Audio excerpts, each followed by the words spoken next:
So my name is Lynn Bear. I was born here in 1927. I had one brother, and I have a younger sister. It was a special time. We lived with my grandparents, and for Grandpa to get the old Model T and crank it up and come to town for a movie, it had to be something that they would like too. But it was a special time to come to the theater. My husband was Charlie Bear, and he and I purchased the theater in 1967. Charlie, do not buy that theater. I already had a business across the street, and I just couldn't see us, making it with the theater. But it happened. Charlie came by the restaurant one day and he said, "Guess what?" And I said, "You didn't do it." And he said, "Yes, I did, and you just better get that in your mind." So that's the way it happened. We wanted to make a success of the theater, and so we put up a lot with the young kids. But they were just kids. Probably I would have done the same thing, but we did it for the community. Yeah. Charlie was all community, every inch of his body, and he was just a good guy. I actually started the theater in 1991 and bought it from the Bear family. I signed a contract and put $1,000 down to hold it until I could find a way to finance it. Well, we were the hippies, and we were the first hipsters that came through. And I was always into art film. In fact, this theater came from a movie that I saw I think it was in Bellingham, Washington, Cinema Paradiso, which translates into the Paradise Theater. Alfredo! Cesse! Puoi partire. All the equipment upstairs was dead. They didn't have the money there was no money and no reason to fix that equipment because nobody ever came anymore. There's a reason why every small town lost their movie theaters, and this just happened to hang on longer than most. Tom Polis, who was part of the Greek settler family in Paonia, purchased this building and the two buildings on each side. And this was a theater and also a dance hall and many other things. It was a ruin. That's the word a friend of mine used for it. She said, "That place was a ruin when you took it over." And it was. I had to go out and work. I borrowed everything. And so I had to have somebody that could run the place, but I had to make enough money to try and pay my own mortgage on my own home. And so I worked in construction during the days, and Marcy Garber managed the place. She cleaned, and whenever it came time to order films, she ordered films and the candy.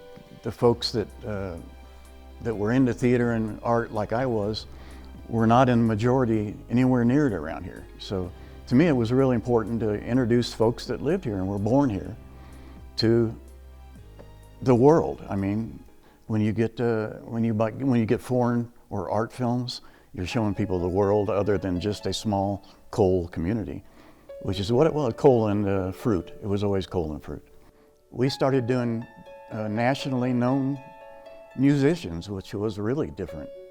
Greg Brown, John Gorka, Rory Block, Maria Muldar played here on this stage with her band.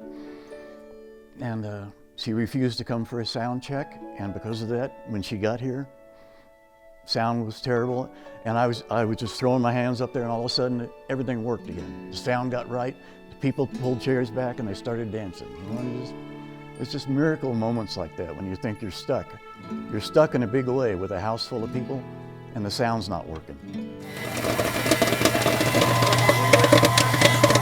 When Marla and I came here to check out the town for the very first time, we saw a radio station, a movie theater, and a community center across the street. And those three things told us so much about this town. I moved to town. Michelle hired me as a projectionist, let it slip that she was going to sell. I thought, well, I can run a movie theater.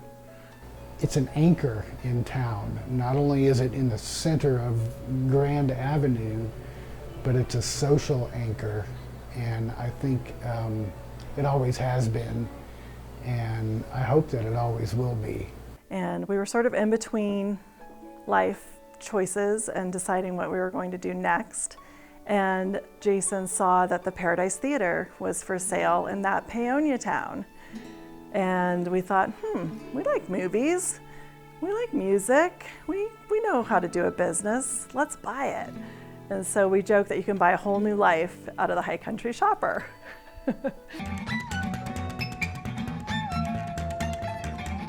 We had the most beautiful community here in Paonia, and sort of creating a focal point for that community through the arts and opening up the space for more than just movies, more than music. District 81428 Fall Winter Fashion Show. What's in your class? A theater like this allows for people to come together regardless of, your walk of life or your political leaning or, background. It's a place, a common ground for people to come together and have a shared experience that can really change lives potentially. Hey Joe, what you doing with that gun in your hand? There's all kinds of magic that happens here with the programming, and I feel like people who are sitting in this audience really feel like they belong and like they're part of something special. I heard you messing with a lady, messing around with another man. I enjoyed the camaraderie of when people would come in here, it would feel like home to a lot of them, not just to me, but a lot of people kind of said that over the years. It just felt like a home base. What were some of the good memories of that time? Just to see people, and lots of times to see people that you'd never think would come to the theater. And there they were.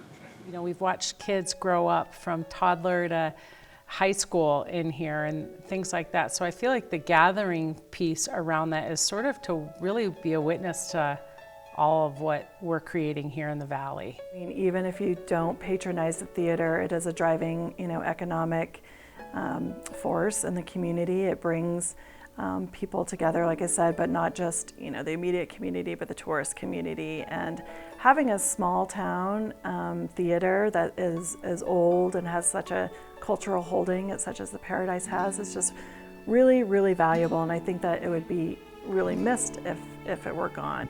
Once the theater got going again, the town started getting going again. There were so many empty buildings, and I thought it should be simple to anybody that's making their living off of this area, how that theater could help you, Hollywood doesn't care about little single screen movie theaters.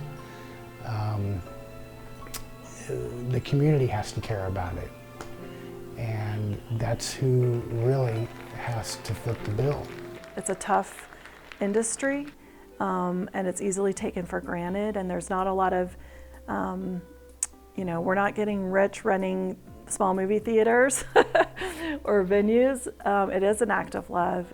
I don't think anybody ever made money in the theater, whether or not you keep that in there. It is the truth. Nobody's getting rich at the Paradise, but the richness comes from the value that people walk out with. Many hands make light work, and a commitment to enjoying the theater and supporting it in any way you can, I think is really important for the cultural holding of our community. Man, it always boils down to folks. If you want it, it's going to be here. If you don't want it, it won't be here. The thing is, once it's gone, it's too late. A cultured, intellectual, thinking, caring community is going to be a rich environment for raising children, for advancement of society and culture. I mean, we cannot do it without expression, without amplifying voices of, maybe people who don't get as much stage time. The only way this place will survive is if every person thinks about what it means to them and what it can mean to a future generation. It just takes people. It takes people contributing to it if you want to keep it. I still don't want this theater to ever go away. It's a gem that we just can't afford to let go, and by whatever means possible, we have to convince the community of that.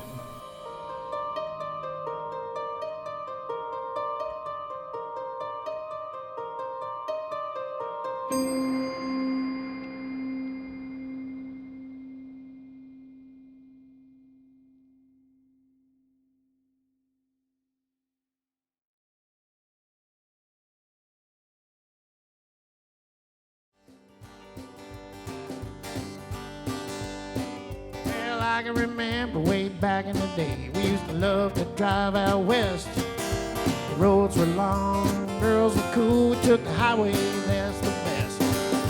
The cars and the bars and the sand and the stars, I won't soon forget.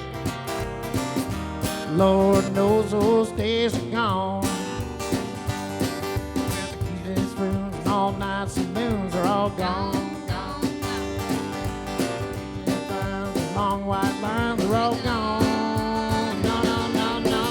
Now they got that freeway, honey, but it don't feel free to me. Drive all day, but still ain't nothing to see.